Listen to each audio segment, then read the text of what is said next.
Olá pessoal, nós estamos aqui com a doutora Elisa Marco Antônio, juíza eleitoral da 211ª Zona Eleitoral, para falar mais uma vez sobre as eleições 2018. Doutora Elisa, seja bem-vinda à Rádio Módulo FM. Olá, Dalila, muito obrigada por essa oportunidade. Podemos falar novamente sobre as eleições. Esclarecendo as dúvidas dos nossos eleitores, né? E a gente começa com as condutas dos candidatos, né? O que pode, o que não pode, os comícios, showmícios, o que é proibido? Sim, é permitido o comício, mas o comício tem algumas regras que devem ser seguidas. Por exemplo, ele deve ser exercido das 8 horas da manhã às 24 horas da noite, e assim que acabar tem que ser retirado todo o material. Ou seja, ele é permitido, porém não pode atrapalhar o trânsito, não pode atrapalhar o comércio local, e é por isso que a Justiça Eleitoral determina que se retire todo o material. Não pode ficar, né? É permitido aparelhagem de som, trio elétrico, desde que parado e utilizado apenas para o evento do comício. Não podem ocorrer eventos como shows, somente pagos, ou coisas análogas, como danças, enfim, esses eventos são proibidos. Então pode sim o comício, mas tem essas regras. Agora, em relação às camisetas e que eram feitas em eleições passadas, a propaganda mesmo daquele político. A Justiça Eleitoral vedou algumas propagandas que eram muito comuns antigamente. Então hoje a gente não pode bonés, camisetas, brindes, isso tudo é vedado. E por isso que hoje a gente tem uma uma visibilidade das propagandas diferente de antigamente. Antigamente poderia tudo, fazer propaganda, inclusive em prédios públicos ou privados, com pichações, pinturas. Hoje não pode, isso é vedado. Tanto todo o departamento público, em todos os bens públicos, isso não pode mais. E nos bens privados podem, mas desde que não sejam destinados ao público, como por exemplo, nós temos comércios, isso não pode fazer propaganda. Nós temos ônibus que às vezes são do setor privado, mas também não recomenda-se que não se faça. A gente pode, por exemplo, fazer uma propaganda na janela de casa e apenas com adesivos plásticos. Podemos fazer também propagandas no vidro traseiro do veículo, até inteiro, em toda a sua dimensão, desde que microperfurado. Isso é permitido também. Então tem essas regras em que tem que ser observadas nas propagandas. Agora, em relação aos mesários, já foram todos convocados? Eles passam por algum treinamento? Sim, os mesários já foram todos convocados. O interessante é que a gente ressaltar isso, que a gente trabalha hoje com o sistema de voluntariado.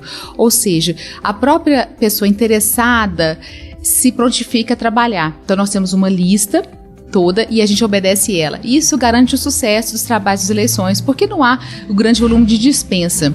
Tanto que as dispensas que vieram para nós foram dispensas com motivos bastante plausíveis, como licença, maternidade, doença. E os mesários foram treinados já, né? E obrigatoriamente foram convocados o presidente e o primeiro mesário. Acaso o segundo mesário e os secretários quiserem gozar também desse benefício, que é a dispensa pelo dobro dos dias que compareceram ao treinamento, eles poderão realizar o treinamento via online. É só acessar o TRE, participar até o final, né, assistir esse treinamento e depois comparecer à Justiça Eleitoral para ganhar o certificado e a dispensa no seu trabalho. E quais as consequências do não comparecimento? Sim, o mesário que não comparecer nos dias do trabalho, ele terá uma multa que vai de R$ 35,10 até R$ 350,10, a depender da condição econômica dele, mas responder por crime de desobediência. E esse é o faltoso, né? Agora, o que abandonar o trabalho, aquele que, por exemplo, ele comparece, mas volta do almoço e pensa, está tudo ok, então vou embora, esse recebe uma multa de dobra, R$ 70, né? Até R$ 700, que pode vir a acontecer a multa dele. E também responder por crime de desobediência. Doutora, e aquele mesário que porventura tiver uma justificativa, como que funciona? Sim, primeiramente, ele será intimado para responder o porquê do não comparecimento, porque ele pode realmente ter tido algum problema eventual no dia dos trabalhos. E aí ele vai apresentar, e se for deferida essa justificativa, ele não sofrerá essa multa, nem as penalidades do crime de desobediência. Bom, então nós vamos partir agora para a votação, né, doutora? Sim. A gente trouxe a urna para simularmos uma votação inteira aqui, Dalila. Para demonstrar a segurança da urna, essa urna não está linkada com a internet. Ela está offline. Então não tem como haver uma invasão eletrônica nela.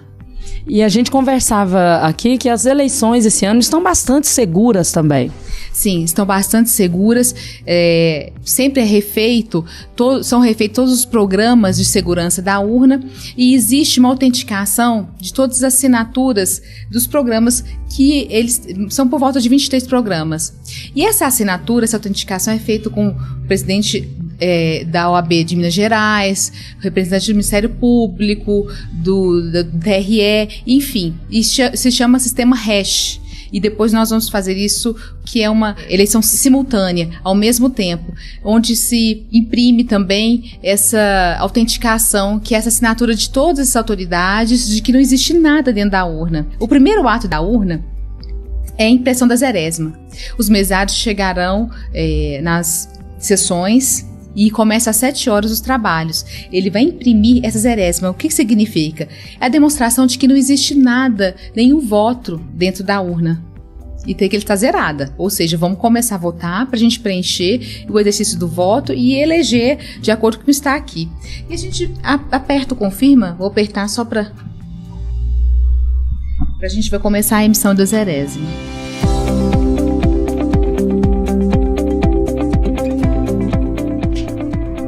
Então, esse documento demonstra que não existe nenhum tipo de voto, nenhuma informação aqui dentro. E não há, aqui, ó, não há votos ou justificativos registrados.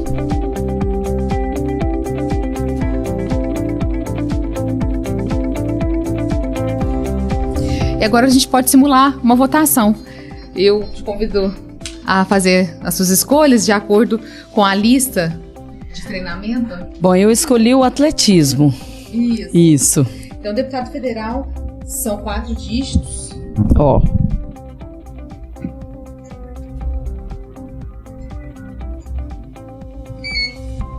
Isso.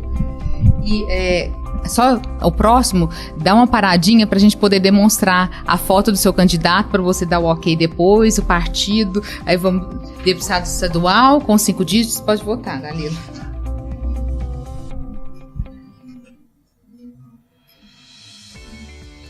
É esse o hipismo? O hipismo. Eu passei rápido. Passou rápido, isso.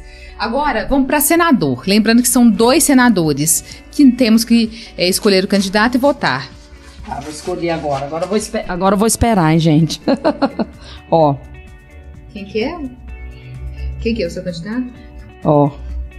Aqui, ó. O senador, primeiro suplente, o segundo suplente. É dessa forma que vai aparecer no dia. E o nome do senador que a Dalila escolheu é o Samba, e o partido PMUs, primeiro suplente Tango, e a música disco. É assim, esse é o formato que vai aparecer no dia. Aí tem o segundo senador. Ah, o segundo senador.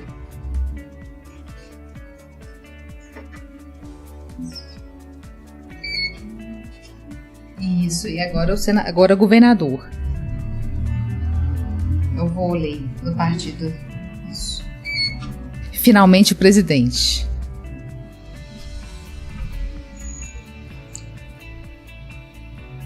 Isso, Rock. Isso. Chegamos ao final da sua votação, deu tudo certo, você votou em todos os seus candidatos. Importante aqui, Dalila, lembrar que como nós temos 2 candidatos a senador, a gente não pode repetir o mesmo número, porque se a gente repetir o mesmo número, o segundo é anulado. Então a gente tem que ficar esperto em gravar bastante os 2 números senadores. E ao final de todas as eleições, vamos supor que todos tenham votado e as eleições vão até às 5 horas da tarde, a gente imprime o resultado da urna, o boletim de urna, né? Isso, agora nós pedimos demos o comando de impressão do boletim de urna, que é o resultado de todas as votações. Uma é afixada na porta da sessão e as outras são encaminhadas para a Justiça Eleitoral, para depois a gente fazer a computação de todos os votos. E aqui dá o resultado, tem o resultado da votação, que a gente só teve o seu voto aqui, né, porque foi sentido figurado, mas aqui comprova que houve as votações de quem está inscrito nessa sessão. Nós recebemos aqui nos estúdios da Módulo FM, doutora Elisa Marco Antônio, juíza eleitoral na comarca de Patrocínio. Doutora Elisa, muito obrigada. Eu que agradeço o convite e é sempre uma satisfação comparecer aqui e falar um pouquinho com vocês.